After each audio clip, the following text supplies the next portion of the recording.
ایک صاحب نے سوال کیا ہے سلیم اکبر لڑکانہ سے، انہوں نے سوال کیا ہے کیا غسل خانے میں غسل کے دوران گانا یا کوئی قوالی پڑھ سکتے ہیں؟ دیکھیں غسل کے دوران گانا گانے کا، گانا تو ویسے بھی نہیں گانا چاہیے، اور قوالی کے اندر بھی بعض اوقات شرکی الفاظ ہوتے ہیں، اگر اس کے اشعار ٹھیک ہیں تو عام حالات میں پڑھ سکتے ہیں۔ گانے کے اشعار بھی اگر اس کے اشعار ٹھیک ہیں، کوئی اس طرح عشقی اشعار نہیں ہیں، وہ بھی پڑھے جا سکتے ہیں۔ لیکن غسل خانے میں پھر غسل کے دوران جب انسان کا سطر کھلا ہوا ہو، ایسی صورت میں تو فقہا نے یہ لکھا ہے کہ بات چیت بھی بلا ضرورت نہیں کرنی چاہیے۔ یعنی بعض اوقات ہوتا ہے نا، کوئی غسل خانے کے باہر کھڑا ہوا ہے، آپ اس کے ساتھ بات چیت کر رہے ہیں، تو کوئی ضرورت نہ ہو تو بات چیت بھی نہیں کرنی چاہیے۔ اور بعض احادیث سے معلوم ہوتا ہے اس موقع پر رسول اللہ صلی اللہ علیہ وسلم نے بات چیت کرنے سے منع فرمایا۔ اس لیے غسل خانے میں غسل کے دوران نہ تو آپ کوئی ذکر کر سکتے ہیں، نہ آپ کوئی گانا وانا تو ویسے نہیں گا سکتے، اور قوالی بھی میں نے آپ کو بتایا،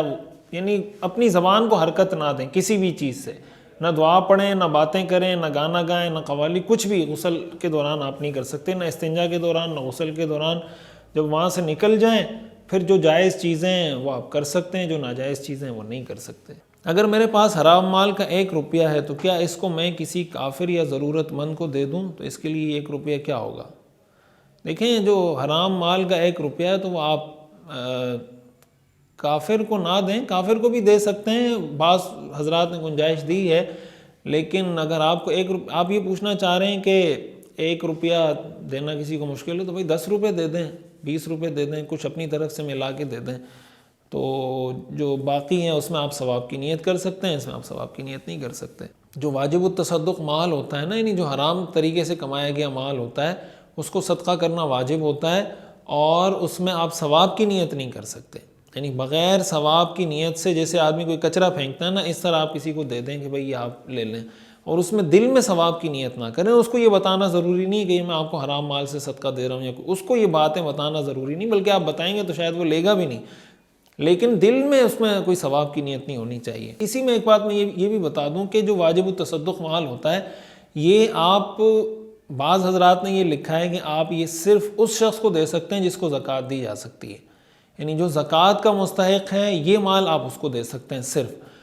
تو ایسی صورت میں ظاہر ہے کافر کو زکوٰۃ نہیں دی جا سکتی، تو کافر کو یہ مال بھی نہیں دیا جا سکتا جو حرام طریقے سے کمایا گیا ہے۔ بعض حضرات نے اس میں گنجائش دی ہے، دارالعلوم کراچی کے حضرات نے اس میں گنجائش دی ہے کہ بھائی آپ جو واجب التصدق مال ہے، واجب التصدق مال کا یہی مطلب کہ جو مال آپ پر صدقہ کرنا واجب ہے، حرام طریقے سے کمایا ہے، سود کا پیسہ ہے، رشوت کا پیسہ ہے، اس کو صدقہ کرنا واجب ہے، تو آپ وہ کسی ایسے شخص کو بھی دے سکتے ہیں جس کو زکوٰۃ نہیں دی جا سکتی، یعنی اس کو مستحق زکوٰۃ کو دینا ضروری نہیں، کسی مثلاً کسی پھر اس ایسی صورت میں آپ کسی کافر کو بھی دے سکتے ہیں، تعمیراتی کاموں میں بھی خرچ کر سکتے ہیں اس سے، جناب کوئی بھی کام آپ کر سکتے ہیں جو عام صدقے کے پیسوں سے کر سکتے ہیں۔ فرق صرف یہ ہے کہ اس میں آپ ثواب کی نیت نہیں کریں گے، اس لیے کہ ثواب کی نیت کرنا اس طرح کے کسی صدقے میں وہ جائز نہیں ہوتا۔ نعمان اٹک سے سوال کرتے ہیں، بچوں کی تربیت کے حوالے سے ایک سوال ہے کہ آج کل بچوں کے موبائل کنٹرول کرنے کے لیے کوئی سافٹ ویئر یا اپلیکیشن ہو تو بتائیے گا، کہ بچہ کوئی ویب سائٹ ہو کھولے تو والد اس سے آگاہ ہو جائے۔ دیکھیں اس حوالے سے یہ بہت اہم سوال آپ نے کیا، اور میں نے اس پر پہلے بھی کئی دفعہ بات کی ہے، میں کرتا رہتا ہوں اس پر بات، کہ یہ جو ٹیکنالوجی ہے نا، اس کا توڑ ابھی ہمیں ٹیکنالوجی سے ہی کرنا پڑے گا، یعنی سوشل میڈیا ہے یا انٹرنیٹ ہے۔ اب اس کی روک تھام کا ایک طریقہ تو یہ ہے نا کہ آپ بالکل لے لیں کہ بھائی موبائل آپ استعمال نہیں کریں گے، تو یہ ہو سکتا ہے سم ہاؤ کسی حد تک کسی گھرانے میں ہو جائے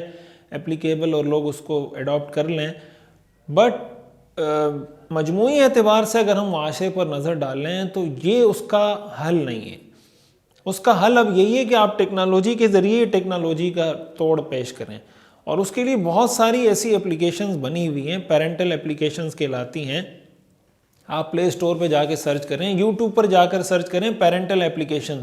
اس کے حوالے سے آپ کو ویڈیوز مل جائیں گی کہ ان میں کون کون سی اپلیکیشنز اچھی ہیں اور یہ اپلیکیشن کیسے ورک کرتی ہے۔ وہ اپلیکیشن آپ اپنے بچے کے موبائل میں بھی انسٹال کریں گے، اپنے موبائل میں بھی انسٹال کریں گے، اس میں پاسورڈ، آئی ڈی وغیرہ جو بھی ڈیٹیلز ہوتی ہیں، پھر آپ نے جو چیزیں الاؤ کرنی ہیں، جو چیزیں ڈس الاؤ کرنی ہیں، وہ پورا ایک پروسیجر ہے، وہ آپ یوٹیوب پر کسی ویڈیو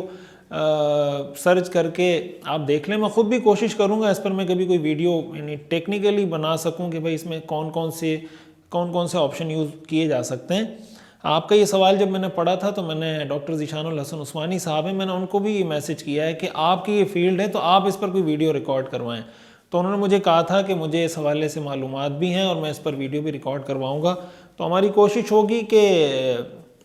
وہ جب ویڈیو ریکارڈ کروا دیں تو اس کا لنک وغیرہ کوئی شیئر کر دیں یا کسی طرح آپ تک پہنچ جائے تو آپ وہ ویڈیو بھی دیکھ لیجئے گا.